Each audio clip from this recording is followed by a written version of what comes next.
Okay, సంతోషం.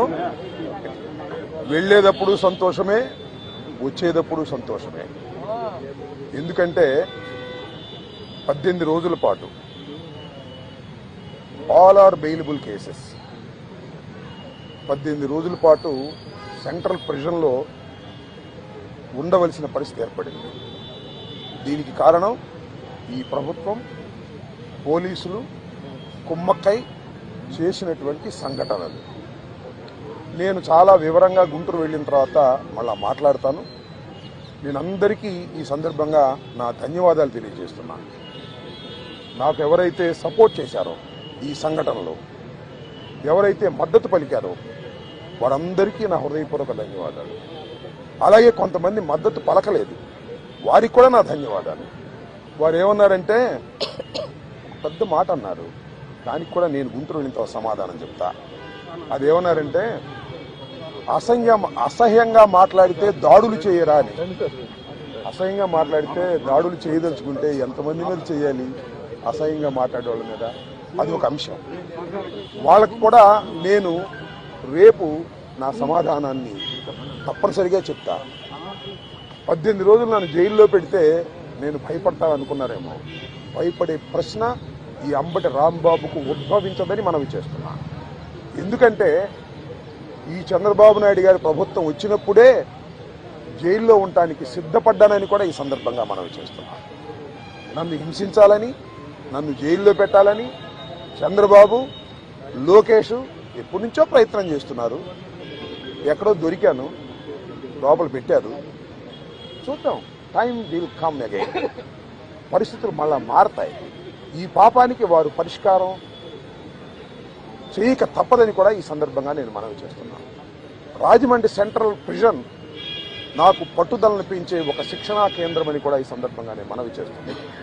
మరింత పట్టుదలగా, మరింత కసిగా ఎన్ని కేసులు పెట్టినా, ఎన్ని రోజులు జైల్లో ఉన్నా ఒక్క అడుగు కూడా వెనక్కు వెయ్యను. జగన్మోహన్ రెడ్డి గారి నాయకత్వంలో ఈ కూటమి ప్రభుత్వాన్ని ప్రజాస్వామ్యబద్ధంగా కూల్చేంత వరకు ఈ పోరాటం ఆగదు. ఎన్నిసార్లు జైల్లో పెట్టినా వెనక్కు వెళ్లే ప్రశ్న లేదు. అన్యాయంగా, అక్రమంగా జైల్లో పెట్టారు. నా ఇల్లు దహనం చేయడానికి ప్రయత్నం చేశారు, నా కార్లు బగలగొట్టారు, నా ఆఫీస్ బగలగొట్టారు, నా పెళ్ళాం బిడ్డల్ని తరిమి కొట్టారు, నన్ను చంపడానికి ప్రయత్నం చేశారు, తీసుకొచ్చి జైల్లో పెట్టారు. ఏమైంది? ఏమైద్దని అడుగుతా ఉన్నా. చంద్రబాబు నాయుడు అడుగుతా ఉన్నా, లోకేష్ని అడుగుతా ఉన్నా. ఏమైద్ది? ఏమైద్ది? ఏమీ కాదు. మళ్ళా కాలం గిరున తిరిగి వస్తుంది. అన్నిటికీ సమాధానం ఇవాళ చాలామంది మిత్రులు మాట్లాడారు. బయట జరిగిన సంఘటనలు నాకు తెలియదు, చాలా తక్కువ మాత్రమే, పేపర్లో ఉన్నవి మాత్రమే నేను తెలుసుకున్నాను. జైలు జీవితాన్ని నేను అనుభవించాను అనుకోకండి, ఎంజాయ్ చేశాను. ఎంత కఠినంగా ఉన్నా ఎంజాయ్ చేశాను. ఎందుకంటే ఒక రాజకీయ స్ఫూర్తితో రాజకీయాల్లోకి వచ్చినటువంటి వ్యక్తిని నేను, పట్టుదలగా ముందుకు సాగే వ్యక్తిని జైల్లో పెడితే భయపడిపోయే వ్యక్తిని అంతకంటే కాదు, మరింత ధైర్యంగా పోరాట పటిమతో ముందుకు వెళ్లేటటువంటి వ్యక్తిని కూడా మనవి చేస్తున్నా. ఎప్పుడు ఎక్కడా తప్పు చేయలేదు. పొరపాటు మాట్లాడితే వెంటనే పశ్చాత్తాపడ్డా. పశ్చాత్తాపానికి మించిన ప్రాయచిత్తం లేదంటారే, మరి ఏమిటి? ఎంతమంది పశ్చాత్తాపడ్డారు? నేను తప్ప ఎవరైనా పశ్చాత్తాపడ్డారా అని అడుగుతా ఉన్నా. సరే, ఏది ఏమైనా టైం విల్ డిసైడ్. ఒకటి మాత్రం నేను చెప్పదలుచుకున్నాను, నాకు ఈ సందర్భంగా సపోర్ట్ చేసినటువంటి వారందరికీ కూడా పేరు పేరున నా హృదయపూర్వక నమస్కారాలు, ధన్యవాదాలు. నా పార్టీ కానివారు కూడా నన్ను సపోర్ట్ చేశారు. దాడులు చేయటం తప్పన్నారు, దాడులు అన్యాయం అన్నారు. ఒకవేళ తప్పు మాట్లాడితే కేసు పెట్టి లోపల పెట్టాలి కదా, ఇంటి మీద దాడి ఏంటి అన్నారు. దాడి చేసిన వాళ్ళకు బెయిల్ వచ్చింది. దాడి చేయించుకున్న నాకు 18 రోజుల తర్వాత బెయిల్ వచ్చింది. ఏం చేయగలిగారు? ఏం చేస్తారు? దేనికైనా సిద్ధపడి రాజకీయాల్లో జగన్మోహన్ రెడ్డి వెంట నడుస్తున్నటువంటి వ్యక్తులం.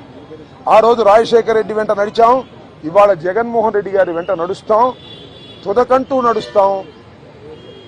బొందిలో ప్రాణం ఉన్నంత వరకు జగన్ వెంట నడుస్తాం. ఏ విషయాన్నైనా, ఎన్ని కుట్రలనైనా, ఎన్ని కుతంత్రాలనైనా ఎదుర్కోవడానికి సిద్ధంగా ఉన్నామని కూడా ఈ సందర్భంగా మనవి చేస్తున్నాను. అందరికీ నా హృదయపూర్వకమైన ధన్యవాదాలు ఈ సందర్భంగా తెలియజేసుకుంటున్నాను.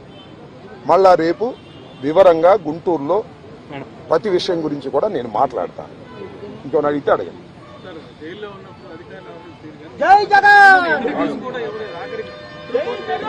జైల్లో ఉన్నప్పుడు అధికారులు వాళ్ళ రూల్ ప్రకారం పోతారు, అక్కడ ఫుడ్డే పెడతారు. అది నాకు నచ్చినా నచ్చకపోయినా ఆ ఫుడ్డే తింటాను. కలకాలం తింటాను ఆ ఫుడ్.